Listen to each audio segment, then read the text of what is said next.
The Upper Room. Hi, and welcome to the Upper Room. I'm your host, King Cleve, along with my co-host, the legend that is Larry, and Zeke, the 5-foot freak. And we have a very special show for you sports fans. I would have said fellas, but being that the dynamics of people who watch Sunday football has changed over the last 10 to 15 years, we'll just say fans. So with that being said, we'll get into what gives the legend here the red ass. Red ass. So y'all know that situation in Dallas with the police officer, Amber Geiger. You know, she was sentenced to 10 years. Right. 1 point for justice. Okay. Finally got one. But you know, I have a problem with the sentencing, but that's another fight for another show. My problem now is that, you know, you have the brother of the murdered victim. He goes and asks her for a hug. And there's been a big debate with that, you know, on social media, on the news and everything. And me personally, I feel like you don't have to reconcile with the person that you're forgiving. That, to me, that's two different things. And what I mean by that, you can forgive somebody and don't necessarily have to, you know, be in the good graces or get along or this and that, or, you know, hey, you forgive that person, and basically forgiving that person, that's really for yourself. That way you don't walk around with a bunch of bitterness. You know, I just had a problem with that. I also had a problem with the fact that the bailiff is consoling the convicted murderer, rubbing her head. I have a problem with the judge coming to give a hug. And a Bible. And a Bible. Now, again, I'm not about to judge people on where they're at being convicted, whether they need to go and do this and forgive, or wherever you at spiritually, that's between you and God. But let's be consistent. Where was all this compassion for OJ? Where was all this compassion for Cosby? Where was this compassion for MJ? Or Kelly? I'm just saying, man, like, you know, we're going to have to be a lot more consistent, you know, and that's the problem. You know, we quick to forgive and support, and it just goes back to I think, the brainwashing, you know, and I just felt like that pretty much undermined our cause on what we're trying to do, you know, as far as get justice for our people, you know. And again, I don't know him personally, but I just felt like it was a bit much, you know, and, you know, displaying that type of compassion when we don't do it for ourselves. So it just needs to be more consistent, you know, and that's what just pretty much gave me the red ass, just seeing all those black officials plus the brother of the murder victim do this. How come nobody was going to hug the family? I didn't see that. You know, the mother. How about the uncle? You know, they're the ones that got to suffer. Allow that woman to deal with her consequences. You know what I'm saying? Allow her to go without us interfering. She did the crime. So allow her to go and do that time. There's no need for us to go in there and soften things up. Okay? She did that. That's her problem. She has to deal with those consequences. And that's just where I'm at, and not how. Well, I definitely agree with you. I wasn't too happy with seeing it. Like you say, it's not that you have to. I'm not gonna say be bitter, because I'm sorry. Somebody took my brother or my son, or, you know, whatever. I would be bitter, and I mean, maybe I need to pray and ask God to work with me on that. But I can tell you how I would be if that was. I mean, they definitely wouldn't be getting no hug. And to me, but that's just being real, though. You know what I'm saying? And so was it for show? To be human. So were you thinking it was just for show? Again, I don't want to go there. You don't want to go there? But you know, when I look at certain religious factions and people, a lot of people do things for show, especially in the religious arena. They want to act like I'm a little bit more Christian than you, so I'm going to go and turn the other cheek. We've been turning the cheek for a long time. It really ain't got nowhere, and I'm not trying to start anything. You know what I'm saying? I'm just saying that it's okay for you to forgive and don't have to reconcile. Do you think he probably forgave, knowing that she got to deal with a lot more than what we really looking at? Because she going to have to deal with them consequences. That she got to deal with. But I think he probably was forgiving her to let her know that, look, I don't hate you, you know, I'm going to pray for you, but I'm done after this. But why is it important for her to know that? And that's my thing. Like, it's like we're trying to help her get through the grieving or whatever she's dealing with. Why is it important to let her know that? She has to deal with her consequences of her actions on her own. We don't need to interfere with that. Give that energy to the people who need it. His mother, you know. He may have children. He may have a wife. We don't know. You know? Right. But that's just where I'm at, King and Free. Okay. Well, with that said, we're going to take a short break, and then we will be right back, and we'll jump into today's topic.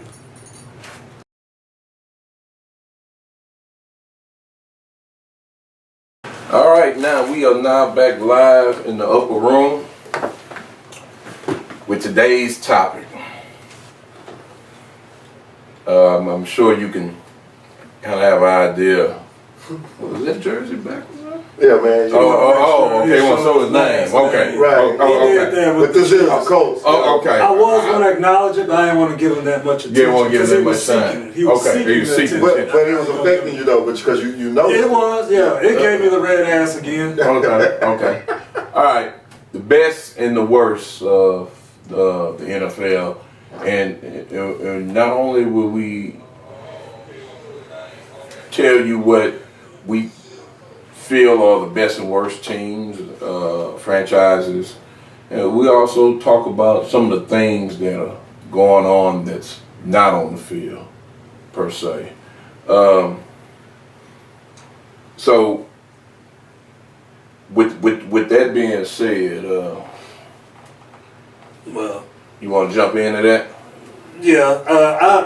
I'll start off a little light, and then we'll go heavy. Okay. Yeah, I don't want to go heavy right now. We're gonna have a little fun, but you know, my Texans won today. That was a big win, arguably one of the biggest wins in our history, or in the past 6-7 years. You gonna get that one of y'all biggest wins in? Yeah, because see, Kansas City, which is one of your teams, they were picked to go to the Super Bowl. Standard bearer. Well, I think they picked New England. Well, I mean, they are Super Bowl contenders. Okay. They're Super Bowl contenders, and we beat them up. And we should have beat them by at least 21 points. If you watch the game, we dropped 3 touchdowns, you know, Hopkins and Fuller. But I just want to throw that out to all my Texan haters, and which are pretty much primarily cowboy lovers. And that, hey, we on the map. I don't say too much. I don't get on there and run my mouth and talk a bunch of trash. But the Texans are on the map. We here to stay, and we'll see you at the Super Bowl. Mark my words. So you really think y'all going to the Super Bowl? Well, yeah, The Texans that's going to the the whole Super Bowl. point. You're not saying that just We're as a not doing fan. this just to sell tickets, Otis. We trying to win the Super Bowl, man. We going, bro. So you're not saying that because you're a Texans fan? No, that's just an answer. I'm looking at the way we play. We arguably have the best quarterback in the game. Okay? Wait. I said arguably. No. Debatable. So you're willing to argue and debate that he's one of the top quarterback in the game? No. Top 5 easily. No. You didn't say Top that. 5 You easily. didn't say I that. said arguably the best. That means No. there's room for debate. Well, let's go ahead and speak on it. Top What you got? 5? Top 5. Top 5. And I know we gotta go. We gotta pay homage to Brady. Well, Brady. He's gonna be at the top anyway. Hold on. Now, me saying my top 5 quarterbacks, I go, probably Aaron Rodgers. You listen to number 1, or you just getting? I'm going number 1. That's number one. I go Aaron Rodgers. Are you looking at what he's doing this year, or just his skill and talent? Both. Just the best quarterback. Both. Period. Okay. Both. Okay. Both. And when I say that is, if you take all 5 of these guys and put them in the same situation, the same environment, the same team, who's going to perform the best? That's what I'm going with. I'm going Aaron Rodgers. Wait a minute, before you keep going, you ain't talking about just this season, you're just saying in general. Overall. Yeah, just overall. Okay. Overall. And don't get it twisted. He's playing at a high level. Go ask Dallas. Oh man. But we ain't gonna get into that. But Aaron Rodgers, Drew Brees, Tom Brady. You can flip them back and forth 2, 3. And then I go with Mahomes at 4. Okay. All right. He has accomplished some things. I can see you putting him before Watson. Well deserved. I can see that. I can see that. And then so now. But this just in, King. 22-24, Jets up by 2, 40 seconds left. They're going for the 2-point conversion. Jets are? I'm pretty sure the Cowboy fans not even listening to us. I can't wait to hear from you guys. Please call in Reba Mack. Please call in Herschel Wade. Please call in Mark Tyler. Please call in Steve Boyd. Please call in Jim Wooten. I want to hear from all y'all. They're going to flood the lines if they pull this game off. If they lose, you're going to see a whole bunch of names just go blank. Yeah. Not to cut you, I got a little excited about that. Yeah, man, it's all good. But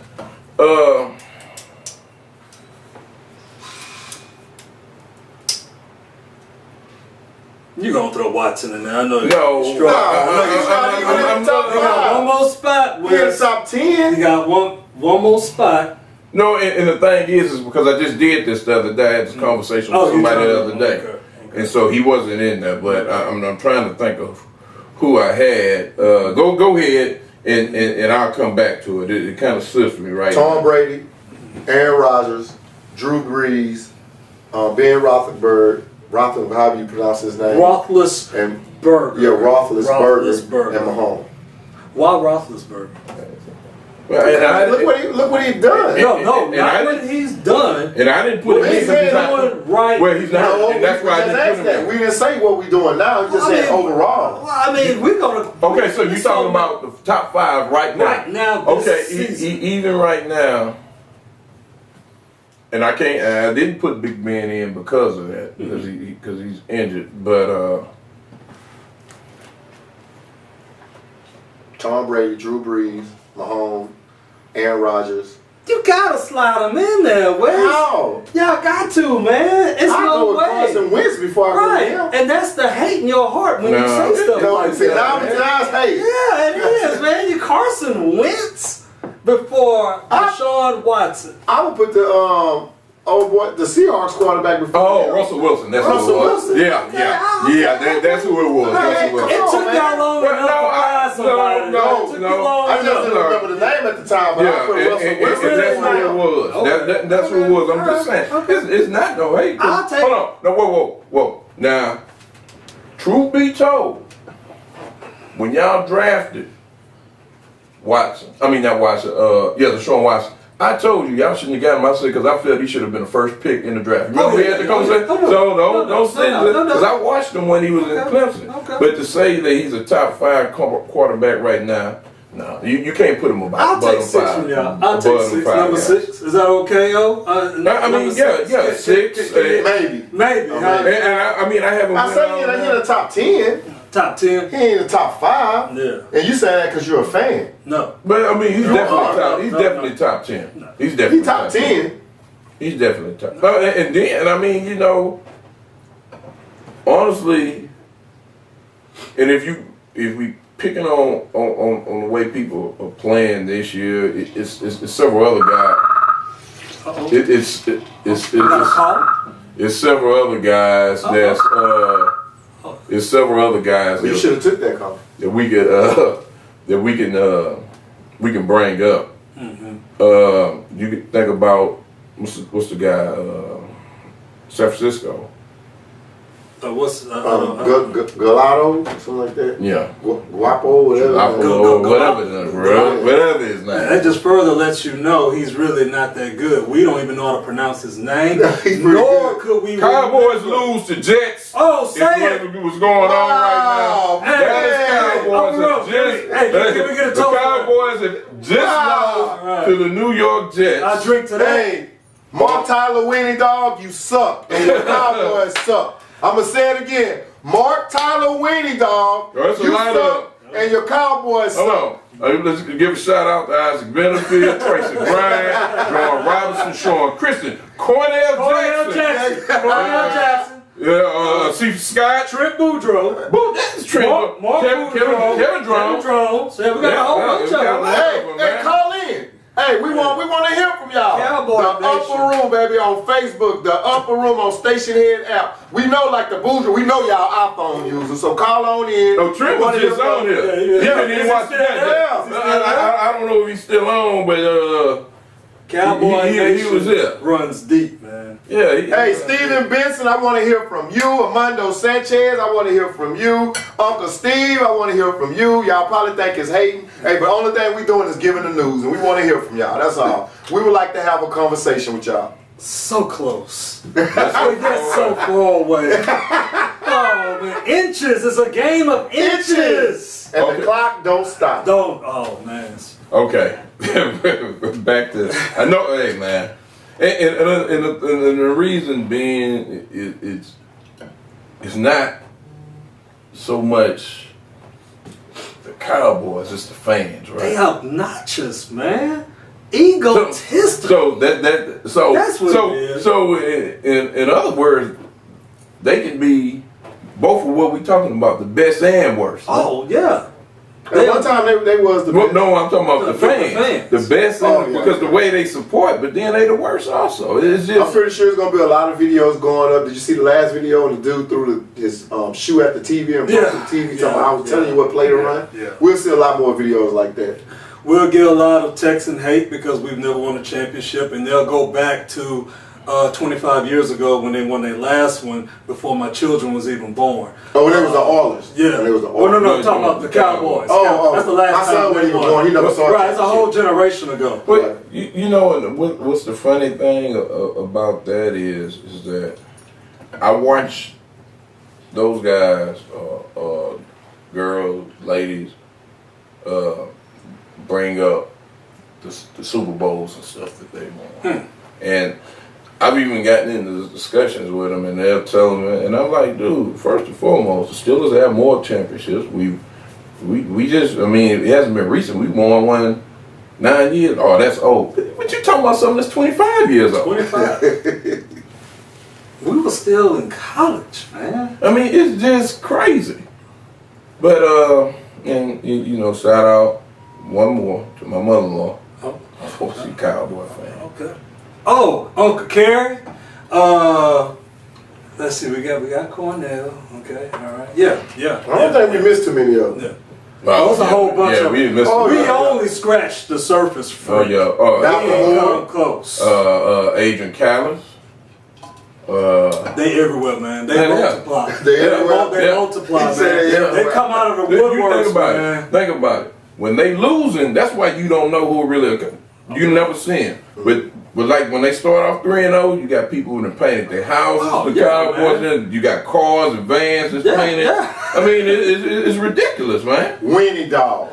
It's ridiculous. Weenie Dog. He was on here the first week of the season yelling Super Bowl after they beat. Did you get Sean Christian? Yeah, you know. Okay. And he probably the worst of the worst, dude. He keep it going even when they lose or win, but he still got something to say. I got to give him props for that. You know, big shout out. Big shout out. But the best and the worst of the NFL. Let's jump back on subject and let's go with fan bases. Okay. Let's talk about.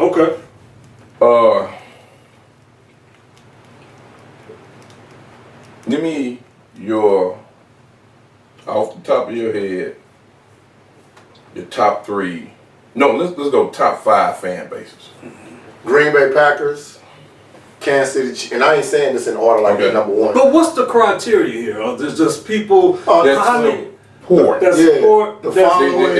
And when you support Stadiums, and people, tailgating. Yeah, people who travel. Okay. I mean, it all plays a part. Okay. So I'm gonna say Green Bay Packers, Green Bay Packers, Kansas City Chiefs, New Orleans Saints, Dallas Cowboys, 49ers in Pittsburgh. Yeah. That was six. I think Cowboys is clear cut number one. They pretty much take over Texas, Oklahoma, New Mexico. They got this entire southern region on lock. We got Houston, and half of Houston fans is Cowboy fans. When Dallas comes down here and play NRG, half that stadium is Cowboy fans, so we don't even have home field advantage. But I think Cowboys number one. Number two, I think there are a lot of Steeler fans across the nation. Oh, yeah. They travel. I think Frisco. Giants. Really there's a lot of from the NFC East because Giants. Oh yeah, New York. And the reason why I say that because most of the teams that's in the NFC East, those are major cities, man, and they've won multiple all of them won championships, and so people are going to follow. You're not going to have true diehard fans like Texans fans. We ain't won, but I'm still there. But it's hard to say, like with the Giants, I haven't seen too many Giants fans, except for a big shout out to my cousin Harold Shaw. He's a big Giants fan, but I've never seen a lot of Giants fans. And then number five, I say Patriots. And you got with me, and starting probably from the bottom, and I think a team that either one y'all mentioned, but their fans are diehard, and that is the Oakland Raiders. Yeah. That is the Oakland Raiders, and I just seen we had a call in that Mr. Trent Bujo put Dallas Cowboys for life. He here. Just need a few minutes. He went. He got to wipe his tears away. Wipe his tears away, and that's all right, man. We're gonna bring you in. That's what we're here for. Get your composure. Yeah. That's what we're here for, comfort you. Yeah, but the Oakland Raiders, and it's hard for me to put New Orleans in there because these people just showed up since they started winning, and so it's hard for me to put them in there. I remember when they not diehard. Yeah, and that's what I said. I remember the fact that they let the Cowboy fans go down and throw a party, huh? They had a parade. Yeah, they threw a parade on Bourbon Nobody Street. got a can of beer thrown at them at all. So you pushing violence now? I'm not pushing Yeah, violence. but you can't come do that. That's disrespectful, man. Somebody got serious, man. They gave them a day to parade. No, man. No. Not the Cowboys, man. Come on, man. And they did that just out to be disrespectful. Exactly. I mean, you know they did. But anyway, like I said, Oakland Raiders, Kansas City Chiefs, man. I had an opportunity to go to a game when Pittsburgh went there a couple years ago and played Kansas City, man. Terrorhead, baby. And I'm gonna tell you something, man. Now I haven't been to Green Bay for a game, but I've been to several different stadiums, and I have never been in an atmosphere where the fans were just, Pittsburgh won the game and they were crying. Oh, really?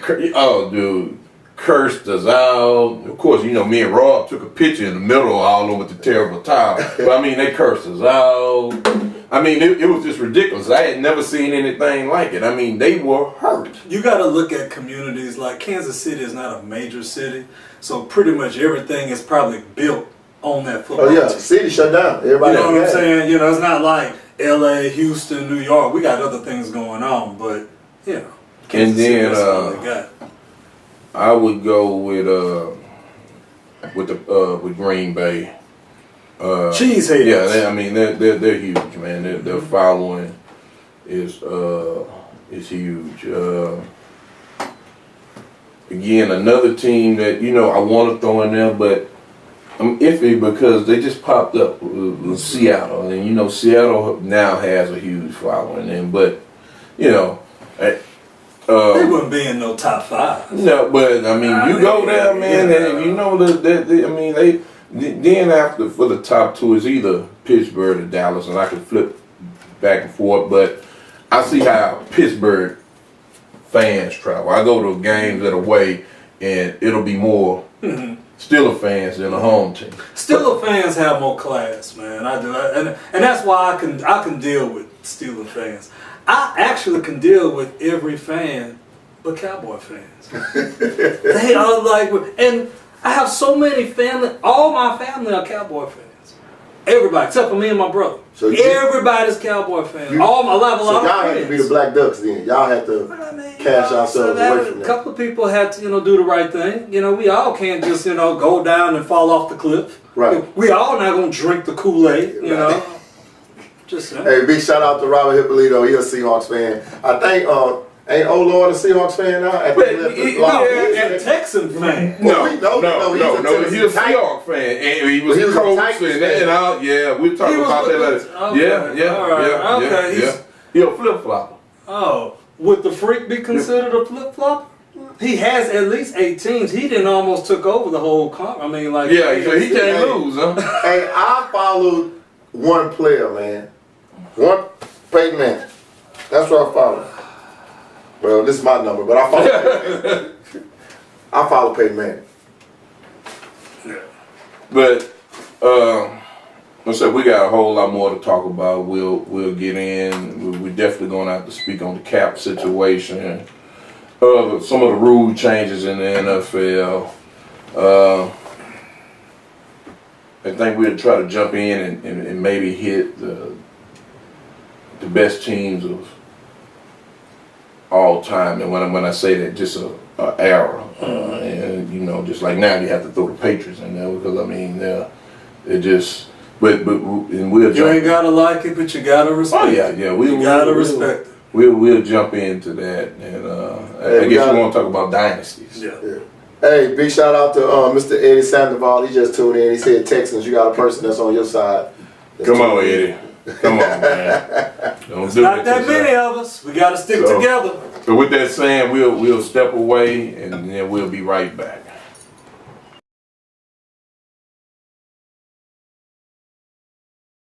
Alright, we are now back at the upper room, and we are speaking on the best and the worst that the NFL has to offer.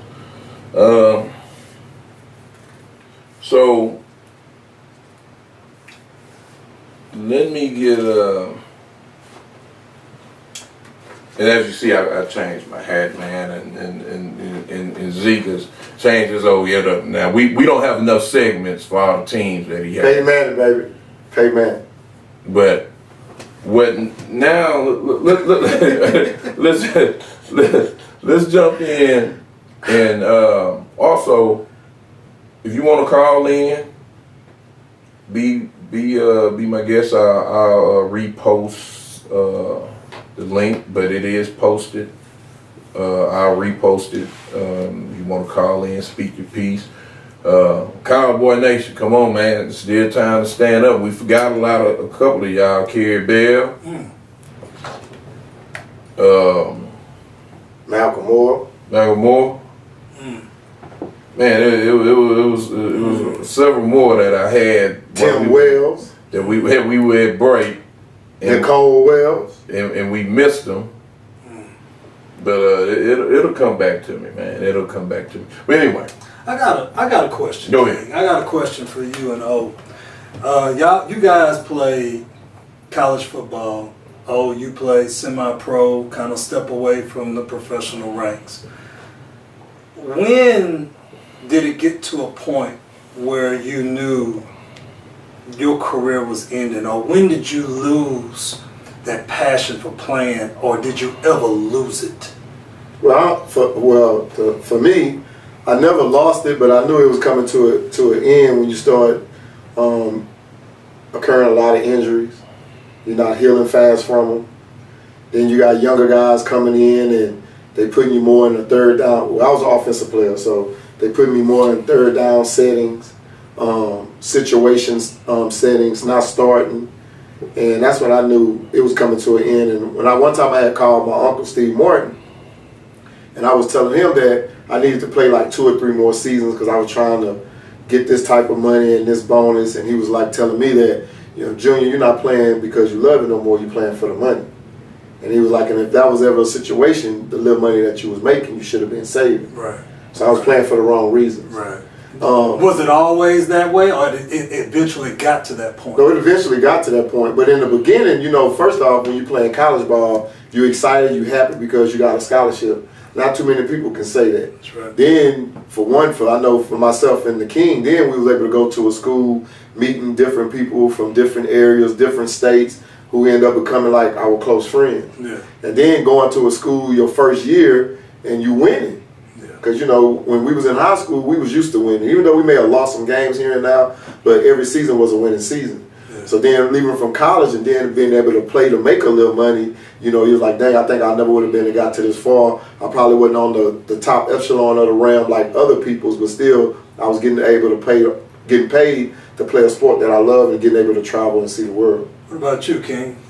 Well, my story a little different. I think my new mind was pretty much over when I wasn't having anything to do with age or injury. You know, I got in some trouble, and I think that kind of made me, you know, look at it as far as that maybe hey, I need to do something else. And as far as the love and the passion, honestly, and honest truth,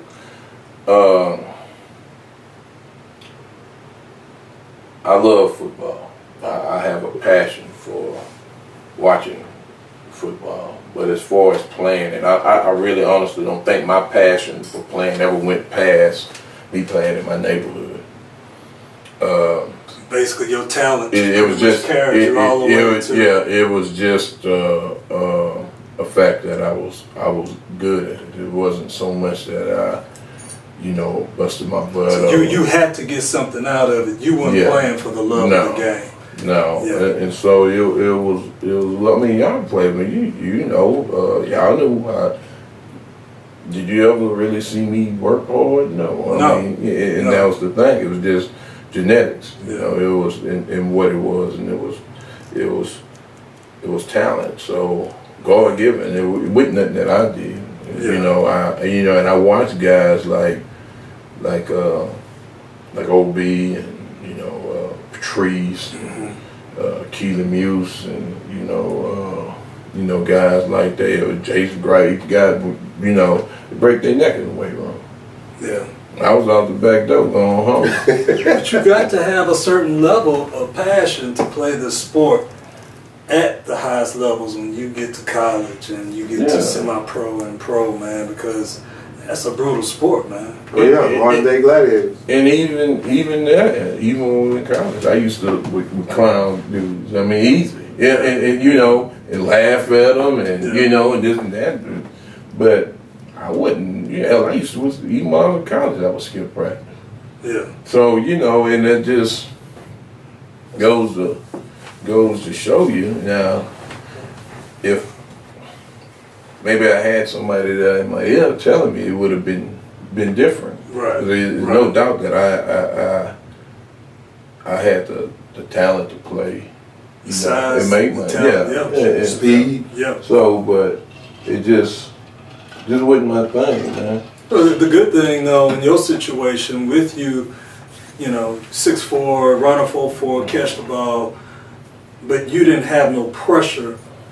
Somebody in your family making you do it. You did it on your own, and this leads me to my next question. And not so much a question; it's just something that I've assessed about parents today, putting so much pressure on their kids at little league levels because, and especially single mothers, they look at their kids as little lottery tickets. Mm-hmm. Well, now with that being said, I think that.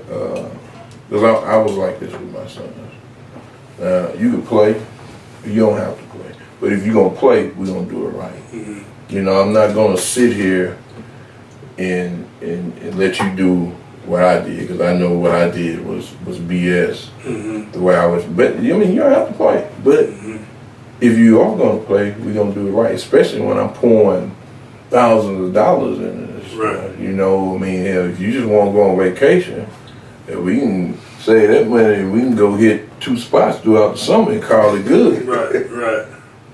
You know, when I'm spending, you know, $15,000 extra over the summer, then yeah, we gon' because it's not like when we played. Right.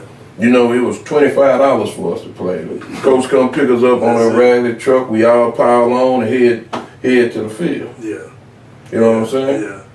Everybody helmets was different. They spray paint them on. You know, Yeah. it was different. Yeah. So, but you know now it's so I can see what people get because they're investing a lot of money into this stuff. Especially culturally and the region that we live in. This is it's football country, man. Oh, yeah. And culturally, you know, especially with, and I mean, I believe a lot of coaches are guilty of this. You know, we look at an athlete, and if he can run, catch, yeah, we're going to try to get him on that football team. It helps the coaching staff because it helps the team, you know, and I think some coaches do, you know, go overboard, you know, become a little selfish with it. But, you know, just going back to what you were saying, though, Wes, about, yeah, you were kind of allowed to make that decision. This is where I kind of get torn at because I have 2 sons and I evaluated their talent at a young age. And when I saw what they were good at, I pushed them in that direction and I discouraged them from football because of my own personal experience. Well, let me say this. Now, and the difference in that with me with that was because I was in a single parent home with a mother who was very well off with her career. So she didn't need to push me to bring something to the table. She was already good in that. And then even on that, her thing wasn't sports. You know, it was academic. So if I could do enough to appease everybody, I was good. I didn't. Now, had my father been there, he was the athlete, it probably would have been different. Right. You see what I'm saying? Right. So it just depends on where it's coming from. So, Frank, where did your passion come from? Because you another one, you a single parent, come from a single parent home, father really went there to push. Where did that passion come from? My drive came from my uncles, seeing what they did. And then, you all know, I had to hear Pokey did this, Kimball did that, Steve did this. So I had to try to outdo them. Yeah. And then not knowing, if they was to come home and say I wasn't doing this or I wasn't doing that, then I had to hear it from them. Because my mother ain't know nothing about football. She just knew her son had a little talent in the stands yelling for the wrong thing.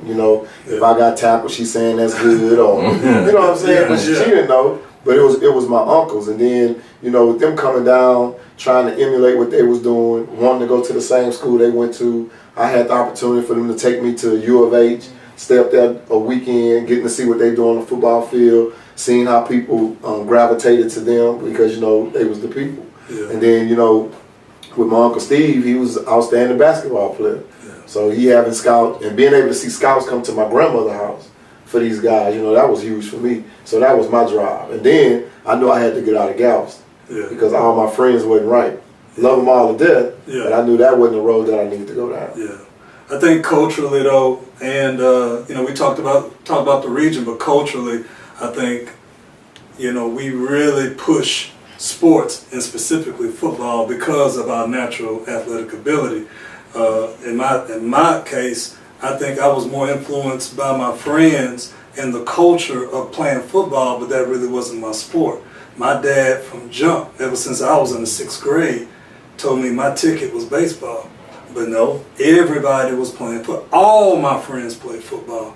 And I paid a price for it, tearing my ACL, and I never could recover from that. And I guess with that situation, it kind of, I won't say fear, but with my sons, I don't want them to go through that. So, but I have to balance that because I don't want to control if I don't know everything. But as a father, I actually want them to stay on the right track with the talent that God has given you and not let your peers or the culture or whatever influence you to being something you really ain't got. But just wanted to kind of touch on that, King. I just thought it was kind of important for us, to talk about that. Okay, well, let's do this. Let's kind of speed it up a little bit. Give me your top 5 teams of all time. Of all time. And you can throw in and let's do it like this. You can throw in a single team, or a single season, or you can throw in a dynasty. So all that matters. You can chuck it in there. Best team of all time. Dynasty wise, I guess if I was to look at accomplishments. Well, let's throw them all in together. We're gonna have to mix it up for the time. Yeah, man, I would need some research on that. I'm assuming that the Steelers probably got the most championships, right? I don't know. Them and the Patriots. Okay. So y'all tied? 6, yeah. 6 apiece. Yeah. I wasn't there to watch the Patriots. I mean the Steelers when they won all their championships back in the day. I witnessed the Patriots and their dominance, and arguably those are, to me, 1 and 1A.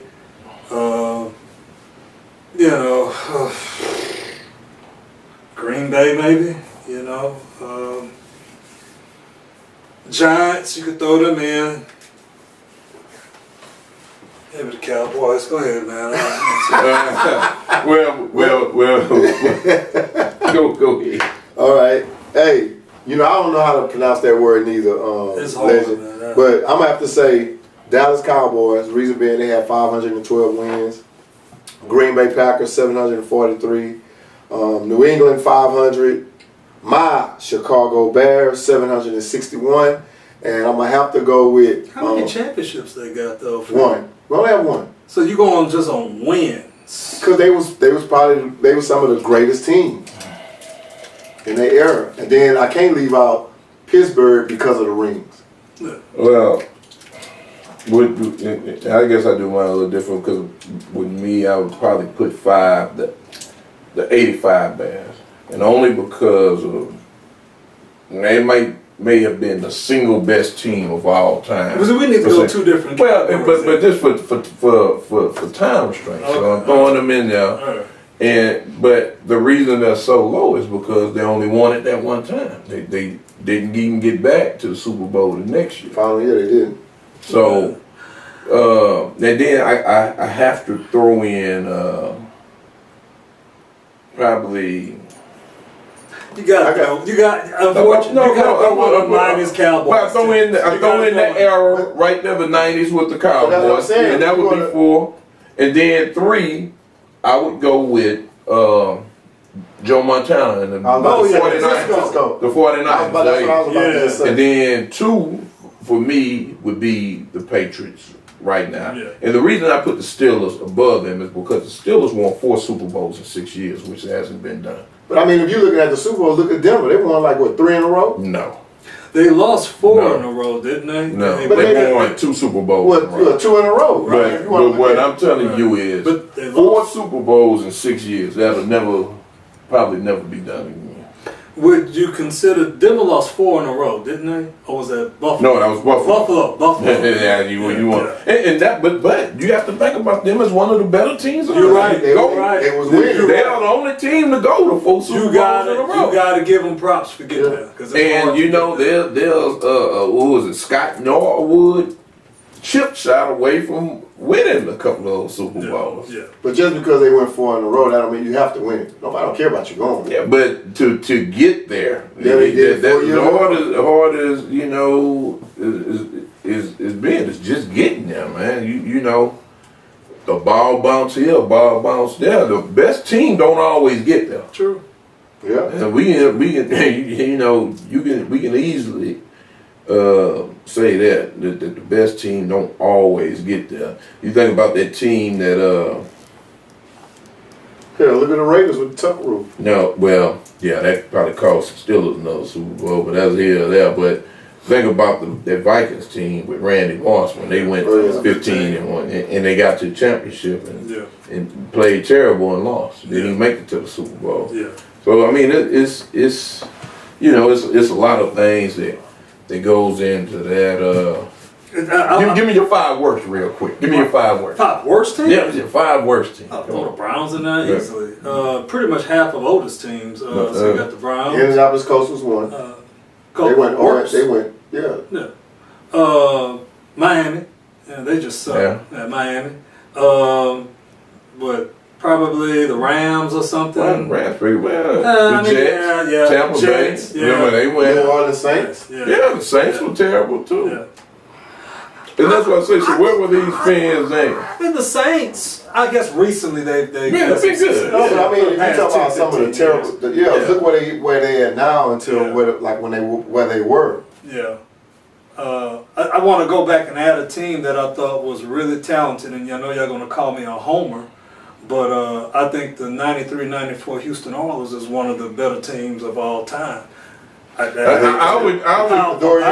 think I would go, before I would put them in, I would go with the Earl Campbell Oilers were better than them. I think Earl Campbell, not overall. Dude, those dudes went to the AFC Championship. If it wouldn't have been for Pittsburgh, they probably would have won. Yeah, they were there. But I'm just looking at the way we played Dallas in the early 90s.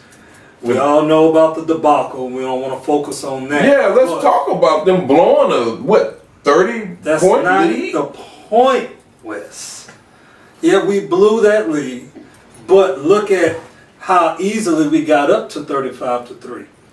We were up. I mean, it was dominating. And then not only that, it was a backup quarterback that beat you. Yeah, Frank Wright. Yeah, I mean, it wouldn't be Jim Kelly. Right. So the point is that still they were one of the better teams. That was a gimmick offense, man, and I think it was just new. And they hadn't caught on to it. I can't. But we had an outstanding defense though too. Man, y'all put up points. No, we had an outstanding defense, man. We really did though. I'm not just saying that. It was a good team, but I put up points. I couldn't. If you put up points in a team, you beat a team by 7 points and they scored 28 points, that ain't defense. So this is what I'm saying. This is what I'm saying. Out of all those Patriot teams, you know what team won't get mentioned? Because they're going to mention the teams that won the 6 Super Bowls. Mm-hmm. Or at least they went to the Super Bowl. Think about the team that had Randy Moss that went undefeated and they lost in the Super Bowl. Who did they lose to? The Giants? To the Giants. Yeah. Like I say. So you're saying they won't get the credit simply because of that loss, but they are considered one of the better teams. I don't know. Well, they probably but if they are, they'll lump in. Only true football fans know that, and I'm not talking about. Okay, listen. We're going to go to break, and then, so after the break, we're going to come back. We're going to talk about, we'll touch on cap, how we feel on that. Mm-hmm.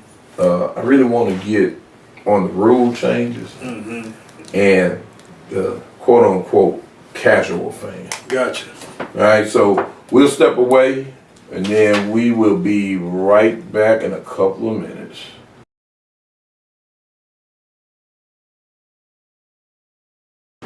All right, you're now back live with the Upper Room.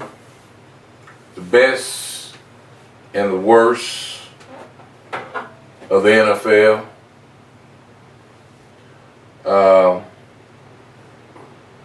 I think before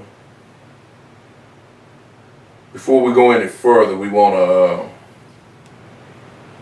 to acknowledge some Cowboy fans, right? Yeah, we got to make sure they get recognized in their time of sorrow.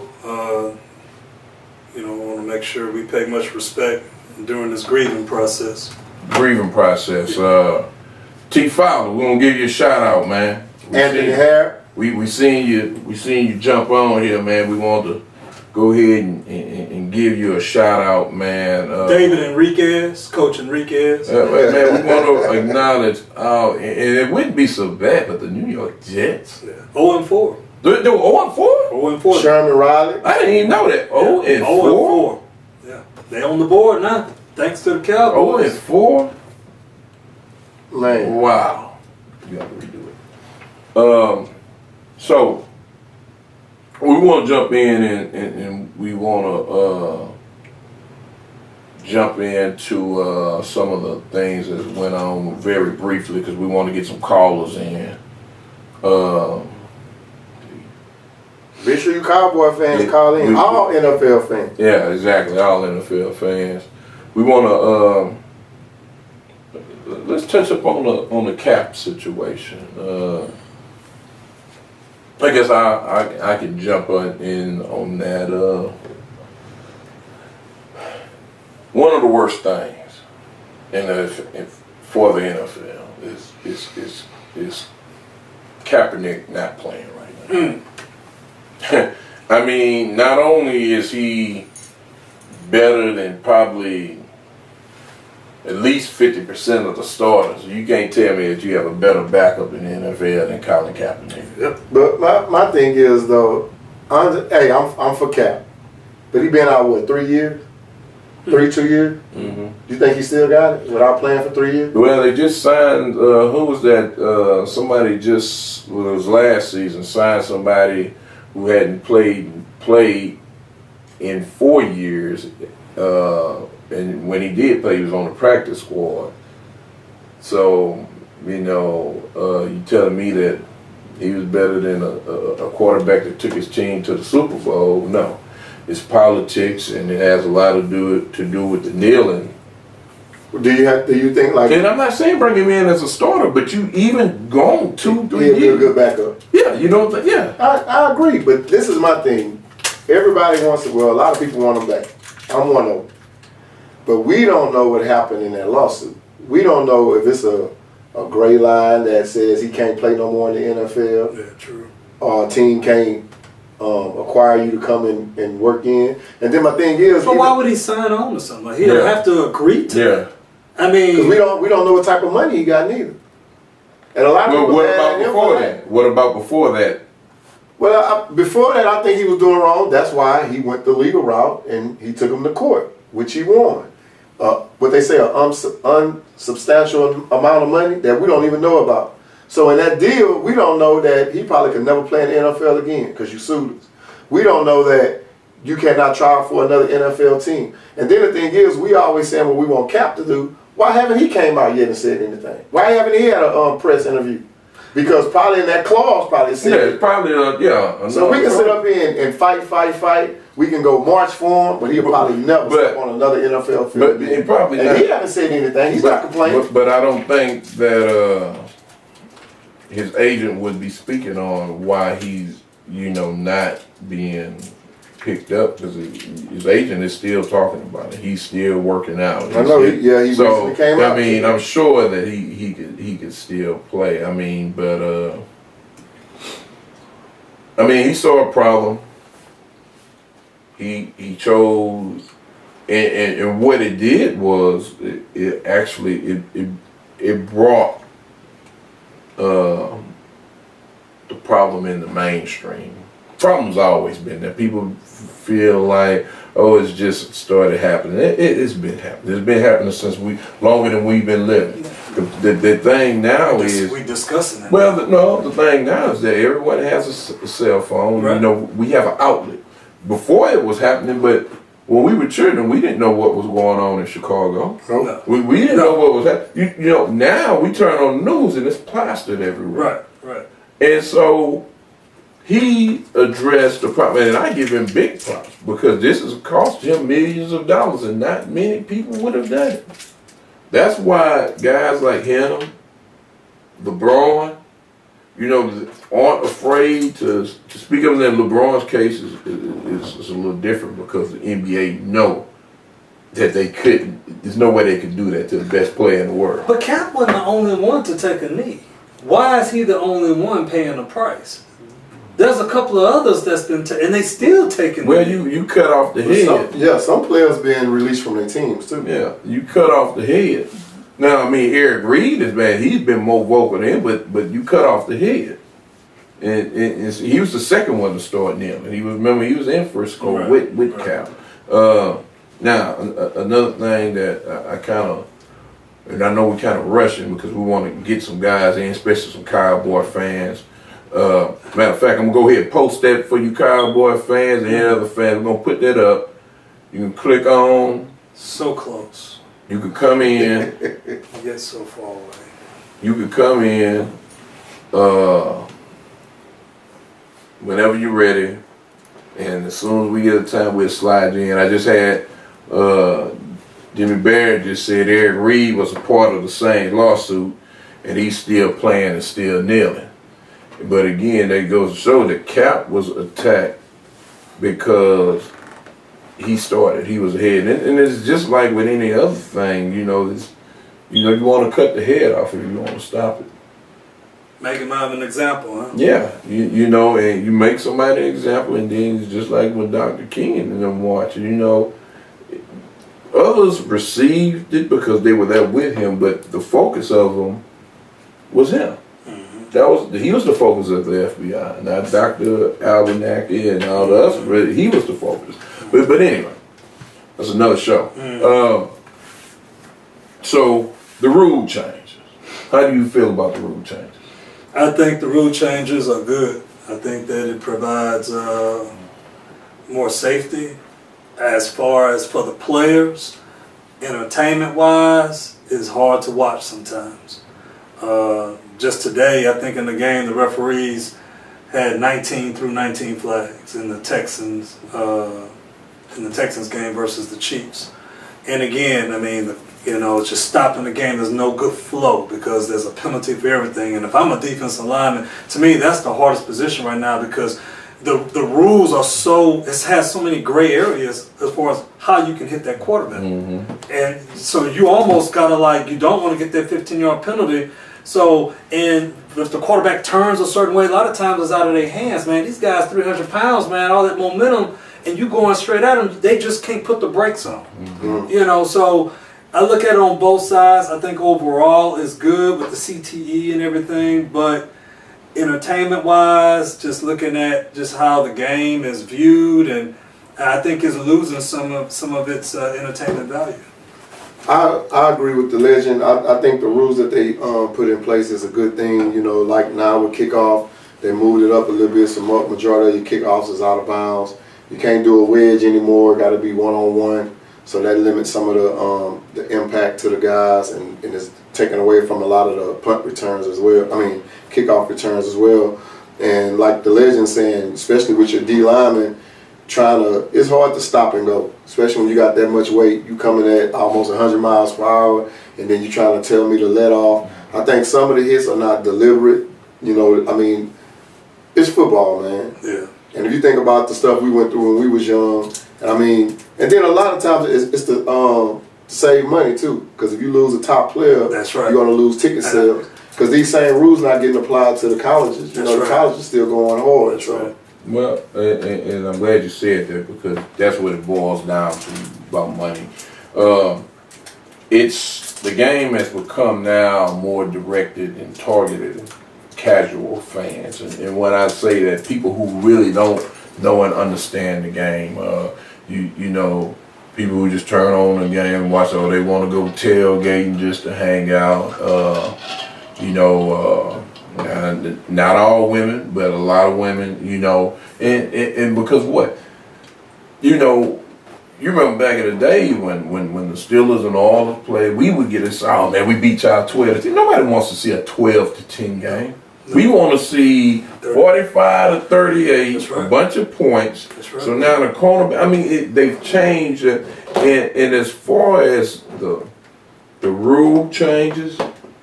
As far as the rule changes, I don't like. I love what Ed Reed said the other day. Instead of changing the rules and changing the game, before, education should be first and foremost. Educate players on what they are getting into. And honestly, you get a lot of jobs you go into, and they make you sign waivers. A waiver should be signed, and I'm sorry. I mean, because you know what you're getting into. But you don't think that company has a responsibility to they have safety? They have a responsibility. Even though the employees signed on. They have a responsibility for safety. But when you look at all of the changes with the new helmets, with the pads, and listen, and I'm not saying, now, of course, you have stuff like spearing and this and that, but you're taking away a lot from the game. Mm-hmm. You can't even block a player now if he's not looking. Your crackbacks, blindside hits. You flag. Okay. What's part of the game was intimidation. Mm-hmm. So now, as a receiver, you go across there, and this is why you get guys like Wes Walker and Elderman who are now they're signed because they have no fear of going across the middle because you can't hit me. Right. You know, and let me say, case in point, I saw Carson Wentz, I don't know if it was last year or the year before, with him running toward the sideline. So what does the defense do? They let up. And you know what he did? Planted his foot and turned up and picked up another 7-8 yards. That's the gray area right there. Because that's where athletes are manipulating the situation. And so how do you fix that? Because you can't cover every single thing. You try to protect the players, but then now the players are manipulating those rules of safety to get more yards. And then what about the players that's jeopardizing themselves? Because like you said, we talked about defensive linemen. If I'm going 100 miles per hour and I know that if I hit Brady, I can get a $10,000 fine, but I try to stop, now I can tear my knee off. Yeah. Dislocate my ankle or anything. You remember it used to be taught that if you get injured when you don't go hard. Right. And you know? But if you let up, then you allow him to make that pass, then he beat you.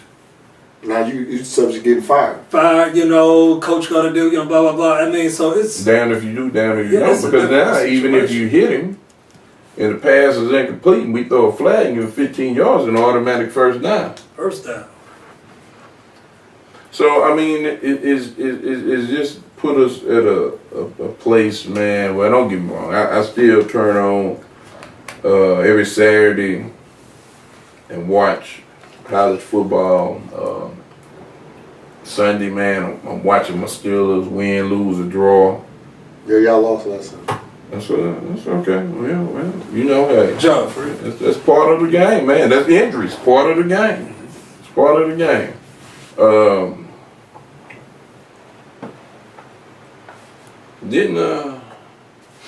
And all your teams lost last week, didn't they? Not all. How is that possible? I mean, like the odds are in such in your favor. Who won? All of them win. Who won? The Bears lost. You got the Colts, 16. didn't the Colts win? No, the Colts lost, didn't They won. They beat the Chiefs. Oh yeah, that's right. They did beat the Chiefs. So you take that back? Yeah. All right. Appreciate it. Denver lost, right? Well, you said all. Now I'm just saying, man. It's just you know that you said all. You playing with a two-headed coin, man. Yeah. I mean, you flipping, it's gonna land on heads either way. Look, King. For 4 years, I didn't say nothing about football, but everybody kept saying, "Oh, you need a team, you need a team." And the stipulations was, if I come back, these are my teams. So you manipulated the rules. So we should have been more specific and said, no, you need one team. So right. Since we didn't say that, you just went and chose all the playoff teams and made No, all of them not the playoff team. Okay, right. Is the Browns a playoff team? No. Well, he thought the Browns was when they were. Well, they the underdog. They the underdog. You went to Denver when Peyton Manning was there. Thank you. Where he was at first? So you was, I ain't gonna you say that. But anyway, this is a family show. So, but anyway, listen, we got time, man. We see we have several people watching. Man, come on, call in and let us know, you know, how you feel. I know some of them Cowboy fans, you butt hurt, man, but they got the red ass. Yeah, and I mean, and right now we loving it. We gonna give it to you. Well, what about the fans that Team Warren? Y'all can call in. We'd like to talk to y'all too. Pretty sure we got some That's Texans not fans as out there. entertaining though, freak. Because you want to hear from the Cowboys. Oh man, dude, man, that's entertainment. It's posted, man. It is posted. Man. It's posted. I mean, the link is there. If you wanna, call in, we bring you in so you can speak your piece.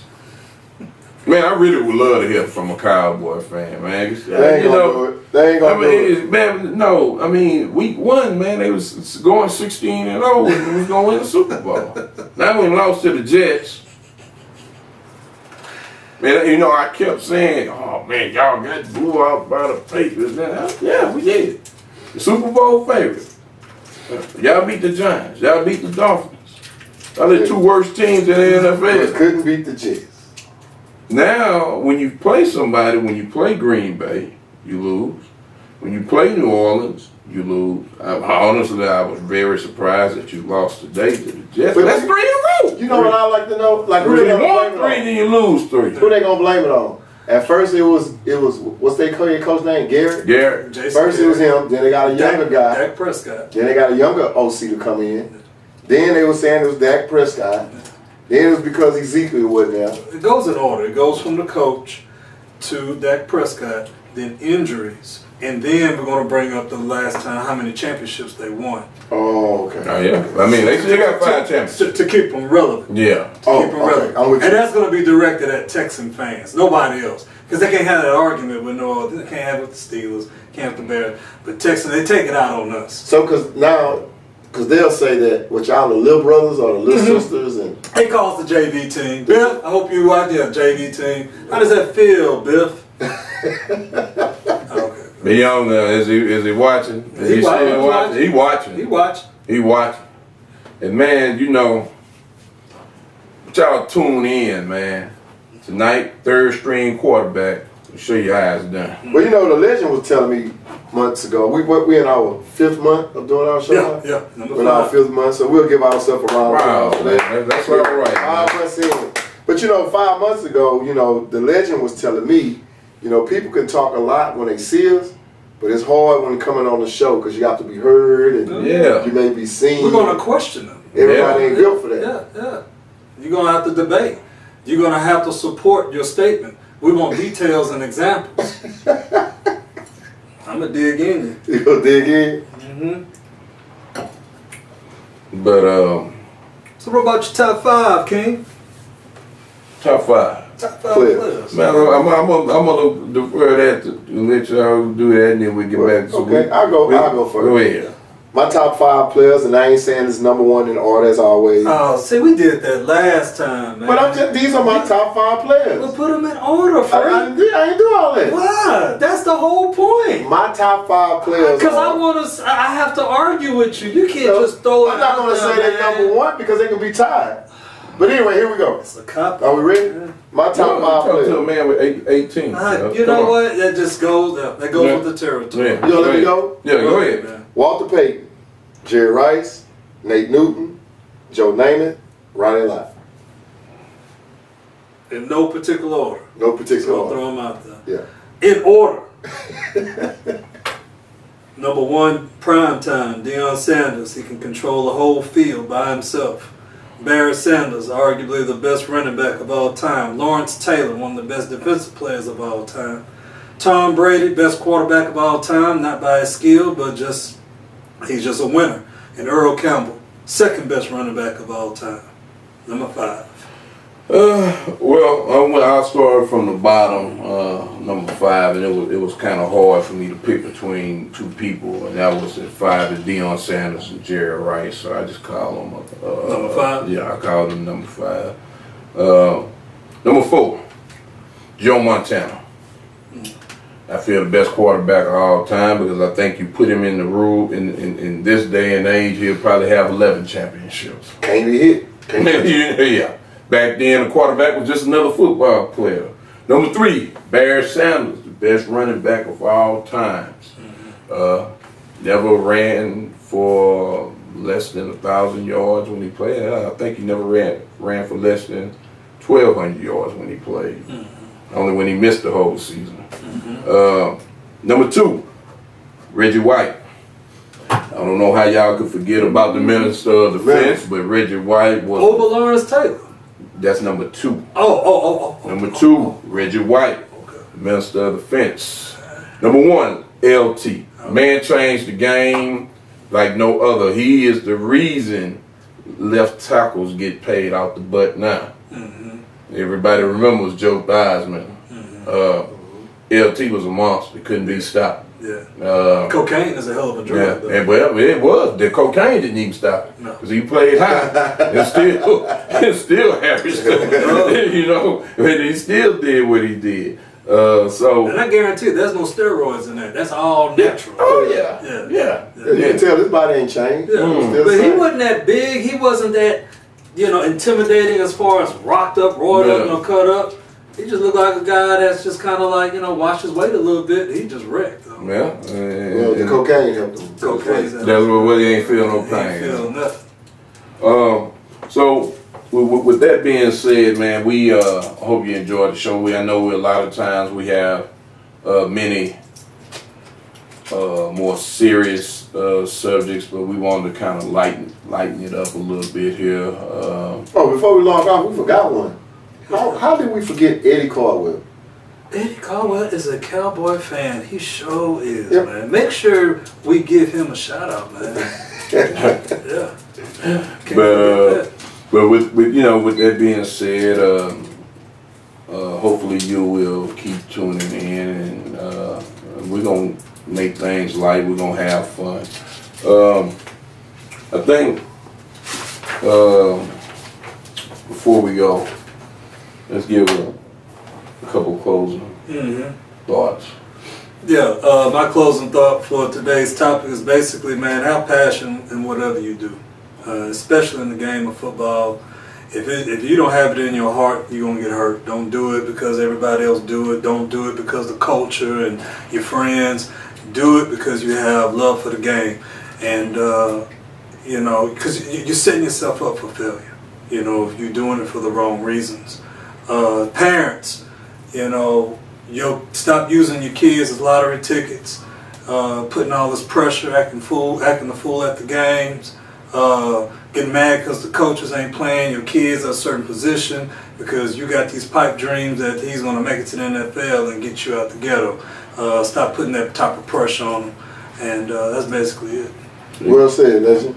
Mine is, hey man, as far as the NFL, enjoy the game, love your teams, but don't take it so serious that you get mad at people and talking about the fans. Touch on that, bro. Yeah, and you taking it to a whole another level, man. Like who are you targeting? I just want to make sure that we know who we're talking about. I'm not necessarily saying the Cowboy fans, but I mean it's in the air. It smells like It passed the smell test. Yeah, man, y'all get upset, and it ain't that serious. Yeah, I'm a guy with 4 teams, man, and I get it all types of ways. I don't care. It don't bother me. I still tease the guys when they lose. When you tease me about one of my teams losing, I tell you about one of my teams that won. So, hey, have fun with it. Love your team. Support your team. Yeah, it's a win-win situation.